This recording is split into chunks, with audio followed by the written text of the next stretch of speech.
Moi bons días a todas e a todos, gracias por estar aí.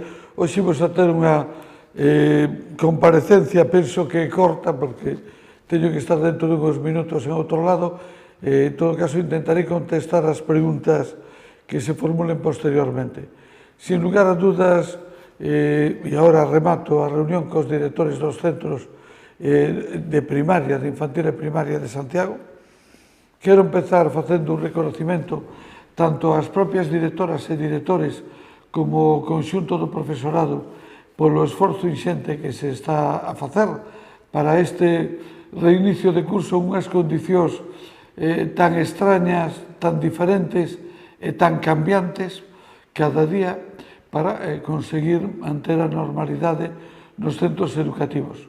Hoxe estuvemos facendo un repaso das actuacións en cada un dos centros, das actuacións feitas, que son a maioría, de algunha que aínda nos queda pendiente en este momento, de outras novas que van xurdindo.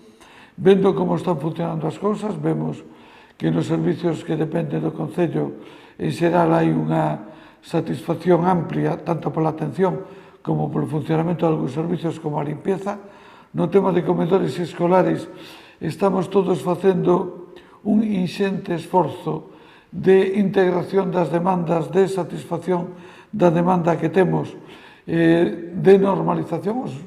Os 9 comedores escolares que dependen do Concello, os 9 están funcionando desde o minuto 1, desde o día 10, como tamén está funcionando o programa Madrugadores que xestiona o Concello nos 9 centros cuxa xestión depende do propio Concello. A partir de aí, hai unha problemática moi diferente, moi cambiante, con multitud de variables. Hai tamén unha enorme incerteza nos pais. Ahora mesmo se están servindo aproximadamente 500 comidas diarias. Pensamos que a demanda será superior a esta cifra, pero moitos pais, en algúns casos, son reacios a tomar decisións, prefieren esperar un pouco, e en outros casos pois hai unha casuística tan particular que non fai nada doado o encaixe. Temos que cumplir a normativa autonómica. Hoxe mesmo informábamos na reunión de que previsiblemente en este fin de semana a Comunidade Autónoma publicará un protocolo de comedores que é posible que nos obrigue a modificar algunhas ou moitas das cousas que en este momento temos postas en marcha. Por lo tanto, son normas que están cambiando. Cando se empezou a planificar os comedores era en base a unha nota da Consellería do 22 de xullo. Esas normas cambiaron completamente o 31 de agosto e previsiblemente vai haber cambios tamén este fin de semana. Temos que adaptarnos permanentemente. E todo isto nos está xenerando algunhas inseguridades e tamén algunhas dificultades para atender casuísticas particulares. Quero explicarme. Hai un ano que un neno ou nena se quedaba a comer, era poñer unha silla e un plato. Hoxe xa non é así. Hai que mirar os aforos dos espacios de comedor, que lóxicamente se ven limitados pola normativa, por lo tanto temos algunha dificultad máis, pero sobre todo hai que buscar un sitio no grupo de convivencia no que corresponde cada neno ou nena.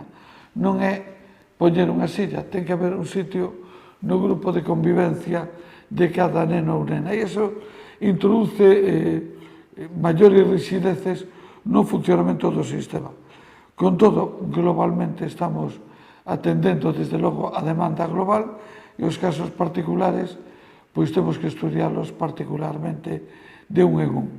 Previsiblemente, falábamos hoxe de que todos nos contamos con que na primeira semana de outubro quede normalizado o funcionamento dos comedores escolares, no sentido de saber con exactitude cales son as normas de aplicación e no sentido tamén de ter configurada cal é a demanda exacta e concreta, e, por lo tanto, atendendo en un orden de prioridades, trataremos de atender todas as solicitudes hasta donde non sea posible, priorizando, como xa dixemos desde o minuto 1, as carencias de recursos, por lo tanto, a falta de alternativas e as dificultades derivadas da conciliación familiar e laboral.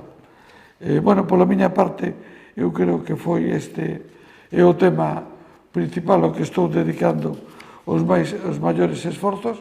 Hai outros temas tamén que temos en debate, pois hoxe mesmo salía o tema das vendedoras na Plaza de Bastos. Bueno, hai que decir dúas cousas. Primeiro, a limitación de aforo non a establece o Concello. Hai unha normativa da Xunta que é cambiante. Santiago estaba en un escenario hai 15 días mudou o escenario que, entre outras cuestións, nos obliga a reducir determinados aforos ao 50%. Pasa nos servicios municipales como lle pasa na hostelería ou como pasa en outros servicios de titularidade privada.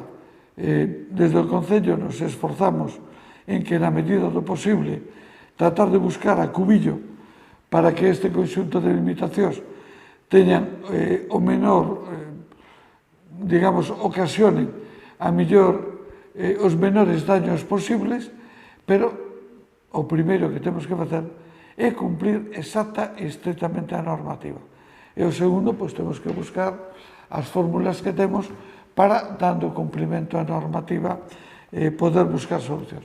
No caso da Plaza de Bastos, ademais, se dá a solución que o Concello é a administración titular, é a administración tutelar, pero non é o xestor da plaza, porque a plaza, a xestión, está encomendada a través de un concurso público a unha entidade constituída polos propios placeiros.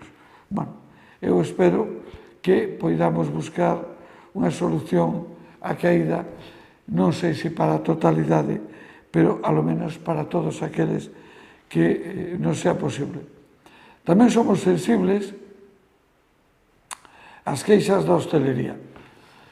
O primeiro que hai que decir é que a limitación de aforos ao 50% pois é unha limitación de aforos ao 50%. É unha cuestión matemática.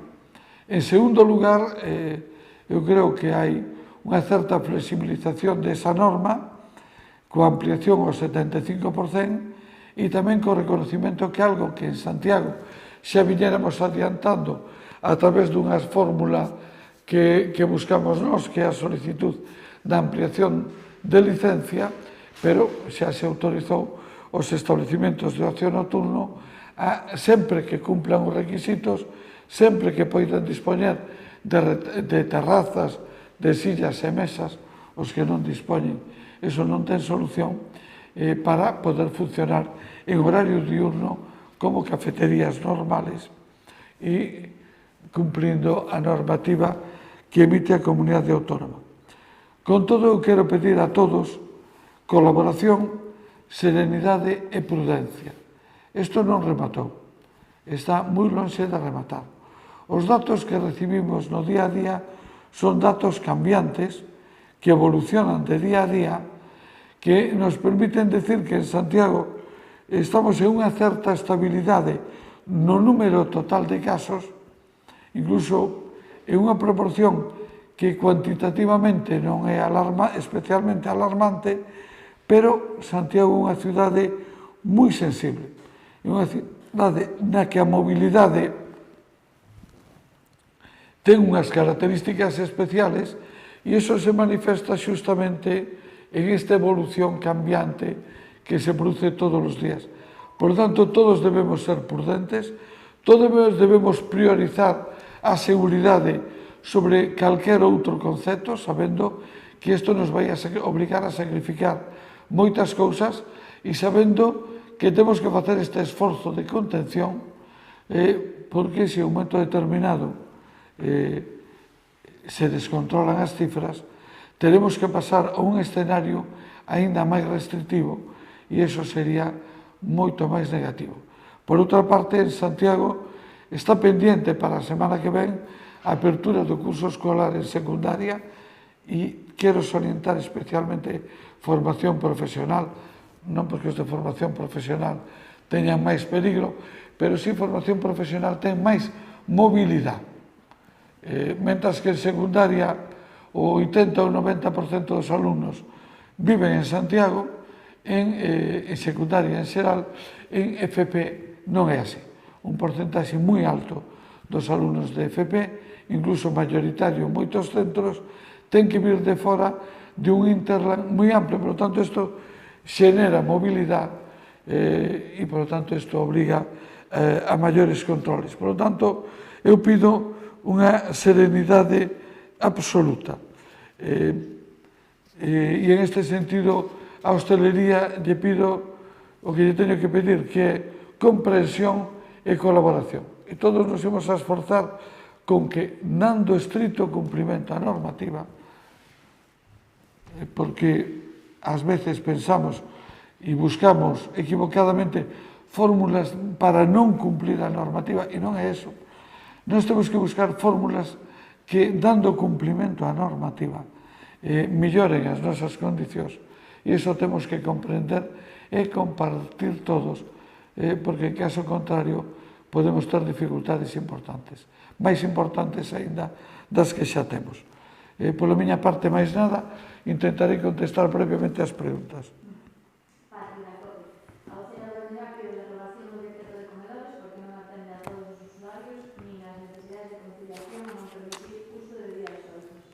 Mire, vou a contestar. Mire, o BNG, e en este caso Goretti, é un especialista en predicar e non dar trigo. E non me quero meter con ela, pero, fíxese, en Santiago os comedores escolares funcionan desde o día 10 en todos os centros educativos. Póñelle, por exemplo, no Concello Modélico de Pontevedra, sabe cantos comedores escolares funcionan? Ningún, porque están pechados. E están pechados porque non foron quenes, e ali a xestionan as AMPAs, e entenderon que, mentras non se clarifiquen toda unha serie de temas, non poideron poñelos en marcha. En Santiago os puxemos en marcha e 500 familias están sendo atendidas cada día. Hai casuísticas particulares que iremos atendendo en función de como poidamos incorporar, pero a seguridade é o prioritario. O decreto non se vai a derogar, poderá modificarse no momento que corresponda, cando teñamos os datos exactos da demanda, que non o temos. Hoxe hai moitas familias, máis do 30% de familias, que hoxe aínda non saben se van a acudir aos comedores ou non. Por lo tanto, necesitamos que se clarifique ese escenario, e os que son as condicións particulares, cando son días soltos e nos poden indicar que día solto é, se atende tamén se nos indican con antelación suficiente. Claro, o decir días soltos sin concretar máis é imposible polo que expliquei antes, porque non se trata de saber de colocar unha silla e un plato, se trata de que hai que buscar a cubillo dentro do propio grupo de seguridade, no propio burbulla de convivencia. Por lo tanto, tanto os directores dos centros, como a empresa que está xestionando ese servicio, como o Departamento de Educación, que está bloqueado por este tema, estamos todos dándolle unha prioridade absoluta a esta cuestión. Ora, non hai unha capacidade infinita, porque a característica específica dos 9 centros que xestiona o Concello é que non hai comedor en ningún deles. A diferencia entre os 4 centros que non xestiona o Concello, en 3 deles concretamente, e os 9 que xestiona o Concello, é que nos outros 4 en 3 hai comedor construído como tal, e en algún caso cociña a parte de comedor. Nos 9 do Concello ningún hai cociña, ningún hai comedor. E, polo tanto, temos que buscar unha solución dentro do espacio que o propio centro pode poñer a disposición para organizar o comedor. E o centro, prioritariamente, ten que dar prioridade, digamos, á ordenación académica. É dicir, hai unha normativa anticovid da Xunta, cada centro ten elaborado o seu propio plan anticovid, e nós temos que organizar o comedor de acordo con un, de acordo con outro, e dentro do espacio que se pon a nosa disposición. Por lo tanto, nin imos a derogar o decreto, pero en Santiago funcionan os comedores escolares igual que o programa Madrugadores desde o minuto 1. Segunda pregunta.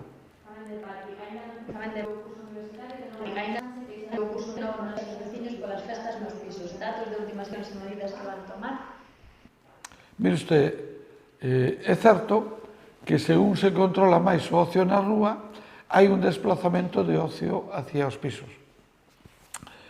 A policía ten formuladas 115 denuncias por festas en pisos desde o mes de xunio.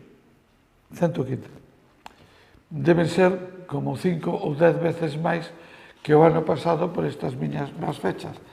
Eso indica que hai un maior control e probablemente tamén indica que hai un desplazamento de certa movida na vía pública hacia pisos. Temos que estar moi atentos en ese tema.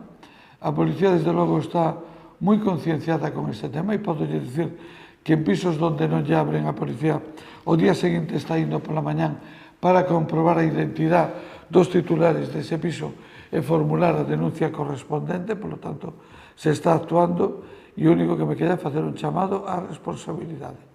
É dicir, non é posible fiar nos corpos e forzas de seguridade toda a responsabilidade. Hai un altísimo nivel de responsabilidade personal que ou temos ou non temos. E, ao final, iso vai a prevalecer sobre o que poida facer a administración. A última pregunta. Ramón de Onda Cero. Os veciños de Belvís e San Pedro lamentan a degradación de convivencia e seguridade cidadá na zona, solicitando ao Concello medidas para solucionar os problemas de roubos, trapicheos e liortas. Mire usted, está reforzado o servicio de vigilancia policial e iso o que pode facer o Concello é a Comisaría de Policía. Como está claramente establecido e eles saben perfectamente, o desaloxo das vivendas ocupadas ilegalmente corresponde, en primeiro lugar, a unha acción que ten que emprender e só pode emprender a propiedade, ten que emprender e só pode emprender a propiedade, porque quen non sea propiedade non ten legitimación para emprender esa acción e que ten que autorizar e ordenar o xuiz e solamente pode autorizar e ordenar o xuiz.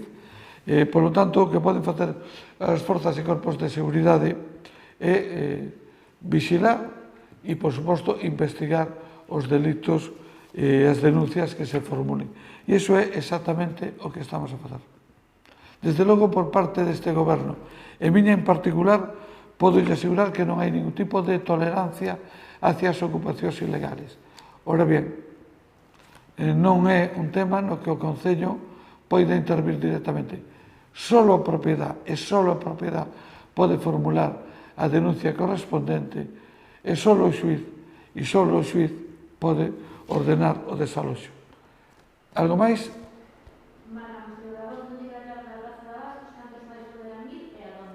Bueno, xa contestarei cando teña a contestación. Está falando en este momento con eles, se están buscando ubicacións alternativas dentro do propio recinto da plaza, porque a idea de que o levemos fora da plaza implicaría un choque inmediato, porque no entorno da plaza todos nos damos conta que é un espacio ocupado por terrazas, por lo tanto, é unha zona tremendamente viva e, por lo tanto, dentro do propio recinto da plaza se están intentando buscar ubicacións. Eu creo que hai unha proposta que se fixo onte, que houve unha reunión entre o concelleiro Gonzalo Muiños e estas personas, e, bueno, eu espero que co acordo da cooperativa que xestiona a plaza se poida buscar unha solución a caída é satisfactoria. Non estou en condicións de garantir que para o 100% dos casos, pero que penso que para a maioría dos casos, sí. E hai que lembrar unha cousa, cando se ditan instruccións nas que se reduce o aforo ao 50% ou ao 75%, se reduce o aforo ao 50% ou ao 75%. O que non podemos é jalear e defender que a reducción do aforo está ben, pero que logo que a reducción do aforo está mal. Se é necesaria, é necesaria. E nós intentamos facilitar solucións dentro das nosas competencias e dentro do estrito cumprimento da lei. Ben, listo.